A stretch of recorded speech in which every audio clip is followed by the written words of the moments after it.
Фактот дека најмалку пола од населението во Оризари го сечнуваат доселеници од Пресека и другите села и маали од Осоговието, јасно ја потврдува поврзаноста на голем број семејства кои тежнеат кон родните огништа и постојано се навраќаат на старите имоти и куќарки.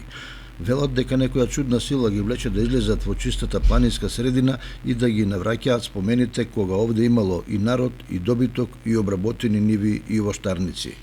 Новото време со теренски и други превозни средства им ги доближува родните места, бидејќи наместо по 2-3 часа пешачење со коњи и магарења овозможуваат до старите семејни куќи да се стигне за 20 на минути. Но најголемиот проблем на луѓето кои потекнуваат од Пресека е неасфалтираниот пат во должина од околу 8 километри кој ги одвраќа. Асфалтира нешто, ама тоа е прибедејќи население слабо има, нема интерес никој за да се продолжи да се асфалтира. Главната причина е тоа, највише водата и патот.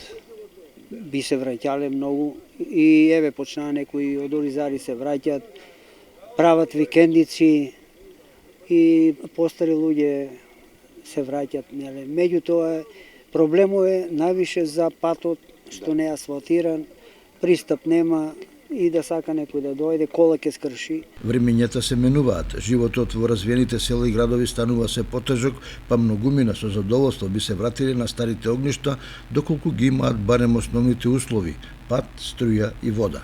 Затоа со право се надеваат дека и локалната и централната власт ќе ги погледнат пресечени и ќе обезбедат средства за асфалтирање на проблематичните 8 километри. Уште подобро би било кога овој дел од Осоговието асфалтно се поврзе со селата од општина Македонска Каменица, што ќе го зголеми интересот за вложување во нови градби, во развој на сточарството и земјоделието.